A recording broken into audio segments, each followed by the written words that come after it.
Hi ಎಲ್ರಿಗೂ. ನಾನು ಯುಗಾದಿ ಹಬ್ಬಕ್ಕೆ ಕಾಯಿ ಹೋಳಿಗೆನ ಮಾಡ್ಕೊಂಡಿದ್ದೆ. ಅದೇ ರೀತಿ ಯಾಕೆ ಒಂದು ವಿಡಿಯೋ ಮಾಡಬಾರ್ದು, ಫಸ್ಟ್ ಟೈಮ್ ಹೋಳಿಗೆ ಮಾಡ್ಕೊಳ್ಳೋರಿಗೆ ಹೆಲ್ಪ್ ಆಗಲಿ ಅಂತ ಒಂದು ವಿಡಿಯೋ ಮಾಡಿ ಇಟ್ಕೊಂಡಿದ್ದೀನಿ. ಸಾಫ್ಟಾಗಿ ಈಸಿಯಾಗಿ ಹೆಂಗೆ ಮಾಡಬೇಕು ಅಂತ ತೋರಿಸ್ತೀನಿ. ಇದು ಕಾಯಿ ಹೋಳಿಗೆ. ನಾನಿಲ್ಲಿ 2 ಕಪ್ ಗೋಧಿ ಹಿಟ್ಟು ತೊಗೊಂಡಿದ್ದೀನಿ. ಯಾವುದೇ ರೀತಿ ಮೈದಾ ಹಿಟ್ಟು, ಚಿರೋಟಿ ರವೆ ಬಳಸಿಲ್ಲ. ಇದಕ್ಕೆ ಸ್ವಲ್ಪ ಉಪ್ಪು ಮತ್ತು ಎಣ್ಣೆ ಮತ್ತು ಅರಿಶಿನ ಮತ್ತು ನೀರು ಹಾಕಿ ಎಲ್ಲ ಮಿಕ್ಸ್ ಮಾಡಿಕೊಂಡು ನೀರು ಹಾಕಿ ಸ್ವಲ್ಪ ನೀರು ಹಾಕಿ ಚಪಾತಿ ಹಿಟ್ಟಿನ ಹದಕ್ಕಿಂತ ಸ್ವಲ್ಪ ಮೆದು, ನೀವು ಚಪಾತಿ ಹಿಟ್ಟಿಗೆ ಸ್ವಲ್ಪ ಮೆತ್ತಗನ ಕಲಿಸಿರ್ತೀರಿ, ಅದಕ್ಕಿಂತ ಸ್ವಲ್ಪ ಮೆದುವಾಗಿ ಕಲಿಸ್ಕೊಂಡ್ರೆ ಸಾಕು. ನೀವು ಹಿಂಗೆ ಮೈದಾ ಹಿಟ್ಟು ರವೆ ಹಾಕಿ ರಬ್ಬರ್ ಥರ ಬರುವಂಗೆ ಅದು ತೋರಿಸ್ತಾರಲ್ಲ, ಹಾಗೆಲ್ಲ ಫಸ್ಟ್ ಟೈಮ್ ಮಾಡೋರು ಟ್ರೈ ಮಾಡಬೇಡ್ರಿ. ನಿಮ್ಗೆ ಹೋಳಿಗೆ ಮಾಡೋಕೆ ಬರೋದಿಲ್ಲ. ಯಾಕಂದ್ರೆ ಇದು ನಂದು ಅನುಭವದ ಮಾತೈತಿ. ನಾನು ಬಹಳ ಸಲ ಕೆಡ್ಸೀನಿ. ಆಮ್ಯಾಗ ಇದೊಂದು ಈಸಿ ವೇ ಸಿಕ್ಕೈತಿ. ನಾದಿಟ್ಟ ಹಿಟ್ಟನ್ನು ಮತ್ತೊಂದು ಸ್ವಲ್ಪ ಒಂದು ಎಣ್ಣೆ ಹಾಕಿ 1-2 ತಾಸು ನೆನೆಯಾಕೆ ಬಿಟ್ಟುಬಿಡ್ರಿ. ನಾ ಹೇಳೋ ರೀತಿ ಟ್ರೈ ಮಾಡಿರಿ, ಈಸಿಯಾಗಿ ಕಲ್ಕೋಬೋದು ಫಸ್ಟ್ ಟೈಮ್ ಮಾಡೋರು. ಆಮೇಲೆ ನಾ ಇಲ್ಲಿ ಆರ್ಗ್ಯಾನಿಕ್ ಬೆಲ್ಲನ ಸ್ವಲ್ಪ ನೀರು ಹಾಕಿ ಕರಗಿಸ್ಕೊಳಕತ್ತೀನಿ.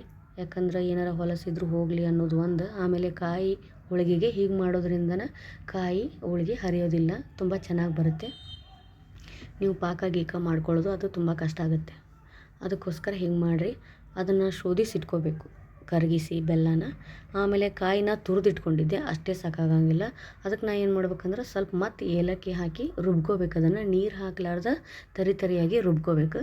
ಈ ಪಾಕನ ನಾನು ಒಲೆ ಮ್ಯಾಗಿಟ್ಟು ಬೆಲ್ಲ ಶೋಧಿಸಿದ್ದನ್ನು ಒಲೆ ಮ್ಯಾಗಿಟ್ಟು ಕರಗ್ಸಾಕಿಟ್ಟೆ. ಇಷ್ಟು ಗುಳ್ಳೆ ಬರೋ ಥರ ಸಾಕು.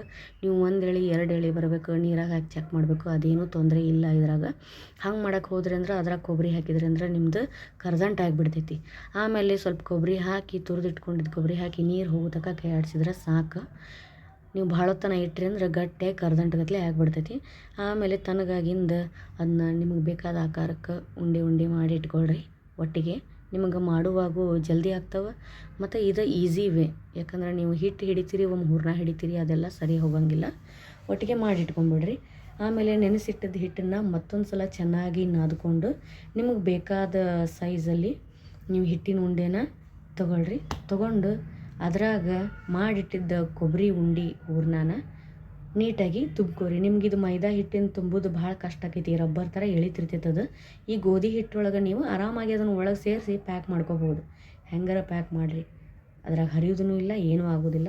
ಫಸ್ಟ್ ಟೈಮ್ ಮಾಡೋರಿಗೆ ತುಂಬ ಈಸಿ. ನಾನಿಲ್ಲಿ ಬೇಕಿಂಗ್ ಪೇಪರು ಆಮೇಲೆ ಬಾಳೆ ಎಲೆ ಏನೂ ಇರಲಿಲ್ಲ ನನ್ನ ಹತ್ರ. ನೀವು ಅದು ಇದು ಖರ್ಚು ಮಾಡ್ಕೋಬೇಡ್ರಿ. ಫಸ್ಟ್ ಹಿಂಗೆ ಟ್ರೈ ಮಾಡಿರಿ, ನೀವು ಆಮೇಲೆ ಎಕ್ಸ್ಪರ್ಟ್ ಆಗಿನ ತೊಗೊಳ್ಳೋರಂತ. ನಾ ಇಲ್ಲಿ ಒಂದು ಪ್ಲಾಸ್ಟಿಕ್ ಹಾಳೆ ಮ್ಯಾಗ ಮಾಡಿಟ್ಟು ಉಂಡಿನ ತೊಗೊಂಡು ಇಟ್ಟು ಮತ್ತೊಂದು ಸ್ವಲ್ಪ ಎಣ್ಣೆ ಹಾಕಿ ಇನ್ನೊಂದು ಪೇಪರ್ ಇಟ್ಟು ಹಿಂಗೆ 3 ಬೆರಳಿಲೆ ಸರ್ಸ್ಕೊಂತ ಬರ್ತೀನಿ ನೋಡಿರಿ. ಹಿಂಗೆ ನೀವು ಮಾಡಿರಿ, ಎಲ್ಲ ಕಡೆ ಹೂರಣ ಈಕ್ವಲಾಗಿ ಸ್ಪ್ರೆಡ್ ಆಗಿರ್ತೈತಿ ಮತ್ತು ತೆಳ್ಳಗನೂ ಹಾಕ್ಕವು. ಇಷ್ಟು ದಿಪ್ಪ ಆಗೋದಿಲ್ಲ, ದಂಡಿನೂ ದಪ್ಪ ಆಗೋದಿಲ್ಲ. ಎಲ್ಲ ಕಡೆ ಹೂರಣ ಈಕ್ವಲಾಗಿ ಸ್ಪ್ರೆಡ್ ಆಗಿರ್ತೈತಿ.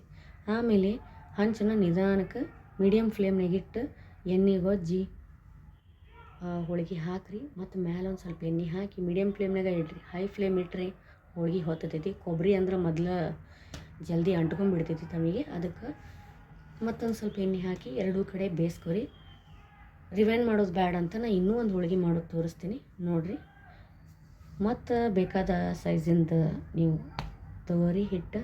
ಅದ್ರಾಗ ಹೂರ್ಣದ ಉಂಡಿನ ನೋಡ್ರಿ ನಾ ಹೆಂಗೆ ಇಡ್ತೀನಿ, ಕೈಯಾಗಿಂದ ಸ್ವಲ್ಪ ತಟ್ಟಿ ಅದನ್ನು ಅಗಲ್ ಮಾಡ್ಕೊಂಡು ಅದ್ರಾಗ ಹೂರ್ಣ ಇಟ್ಟು ಅಗಳೊಂಥರ ತುಂಬಿತೆ, ಈಗ ಒಂಥರ ನಿಮಗೆ ಯಾವ್ದು ಈಸಿ ಹಂಗೆ ಮಾಡ್ಕೊರಿ. ಇದು ಗೋಧಿ ಹಿಟ್ಟು ನೀವು ಹೆಂಗೆ ಮಾಡ್ತೀರಿ ಹಂಗೆ ಬರ್ತೈತಿ, ಕಷ್ಟ ಆಗೋದಿಲ್ಲ ಫಸ್ಟ್ ಟೈಮ್ ಕಲ್ಕೊಳ್ಳೋರಿಗೆ. ನೋಡಿರಿ, ಮತ್ತು ನಾ ಎಣ್ಣೆ ಹಾಕಿ ಪೇಪರ್ ಹಾಳೆ ಮ್ಯಾಗಿಟ್ಟು ಸ್ವಲ್ಪ ಅದನ್ನು ಕೈಯಿಂದ ಹೀಗೆ ತಟ್ಟಿ ಇನ್ನೊಂದು ಹಾಳೆ ಇಟ್ಟು ಈಗ ನೋಡಿರಿ 3 ಬೆರಳಿಂದ ನಾನು ಹಿಂಗೆ ಎಲ್ಲ ಕಡೆ ಸ್ಪ್ರೆಡ್ ಮಾಡ್ಕೊತ ಬರ್ತೀನಿ. ನಾನು ಹೋಳಿಗೆ ನಿಮ್ದು ಎಲ್ಲಿ ಕಟ್ ಆಗೋದಿಲ್ಲ. ನೀವು ಲಟ್ಟಣಿಗೆ ಯೂಸ್ ಮಾಡಿದ್ರಿ ಕೊಬ್ಬರಿ ಹೋಳಿಗೆ ಅಂದ್ರೆ ಜಲ್ದಿ ಕಟ್ ಆಗಿಬಿಡ್ತೈತಿ, ಹರಿತೈತಿ. 2 ಪೇಪರ್ ಹಾಳೆ ಇಟ್ಕೊಂಡು ಹಿಂಗೆ ಮಾಡಿದ್ರಿ ಅಂಟ್ಕೊಳ್ಳಂಗಿಲ್ಲ, ಎಲ್ಲ ಕಡೆ ಈಕ್ವಲಾಗಿ ಸ್ಪ್ರೆಡ್ಡು ಆಗಿರ್ತೈತಿ ನೋಡಿರಿ. ಮತ್ತು ನಾನು ಇದನ್ನು ಎಣ್ಣೆ ಹಾಕಿ ತವೆ ಮೇಲೆ ಹಾಕ್ತೀನಿ, ಮೀಡಿಯಮ್ ಫ್ಲೇಮ್ನಾಗ ಬೇಯಿಸ್ಕೊತೀನಿ. ಹೋಳಿಗೆ ಪೂರಿ ಉಬ್ಬಿದಂಗೆ ಉಬ್ಬಿ ಬರ್ತೈತೆ ನೋಡಿರಿ. ಪೂರಿ ಉಬ್ಬಿದಂಗೆ ಉಬ್ಬಿತಂದ್ರೆ ಅದರ ಅರ್ಥ ಏನು, ಹೋಳಿಗೆ ಒಳಗೆ 2 ಲೇಯರ್ ಆಗೈತಿ, ಎರಡೂ ಕಡೆ ನಿಮ್ದು ಹೂರ್ಣ ನೀಟಾಗಿ ಸ್ಪ್ರೆಡ್ ಆಗೈತೆ ಅಂತ ಅರ್ಥ. ಒಬ್ರೊಬ್ರದ್ದು ಹೋಳಿಗೆ ಆತು ಏನೋ ಚಪಾತಿ ಆತು ಉಬ್ಬುದೇನೇ ಇಲ್ಲ, ಅದು ಸರಿಯಾಗಿ ಬಂದಿಲ್ಲ ಅಂತ ಅರ್ಥ. ನೋಡಿರಿ ಹೆಂಗಾಗೈತಿ. ಈಗ ನಾವು ಒಂದಿಷ್ಟು ಹೋಳಿಗೆ ಮಾಡಿ ಇಟ್ಕೊಂಡಿನಿ. ಅದ್ರ ಮ್ಯಾಗ ಸ್ವಲ್ಪ ತುಪ್ಪ ಹಾಕ್ಕೊಂಡು ನೀವು ಟೇಸ್ಟ್ ಮಾಡಿದ್ರೆ ಅದ್ರ ಮಜಾನ ಬೇರೆ ಇರ್ತೈತಿ. ಕೊಬ್ಬರಿ ಹೋಳಿಗೆ ನಿಮ್ಗೆ ತುಂಬ ಸಾಫ್ಟಾಗಿ ಬಂದೈತೆ ನೋಡಿರಿ. ಈ ಥರ ಟ್ರೈ ಮಾಡಿರಿ. ಇಷ್ಟ ಆದರೆ ಲೈಕ್ ಮಾಡಿ, ಸಬ್ಸ್ಕ್ರೈಬ್ ಮಾಡಿರಿ. ಒಂದು ಸಲ ಟ್ರೈ ಮಾಡಿದರೆ ಕಮೆಂಟ್ ಸೆಕ್ಷನ್ನಾಗ ಹೇಳ್ರಿ ಚೆನ್ನಾಗಾಗಿತ್ತು ಚೆನ್ನಾಗಾಗಿಲ್ಲ ಅಂಥೇಳಿ. Thank you for watching.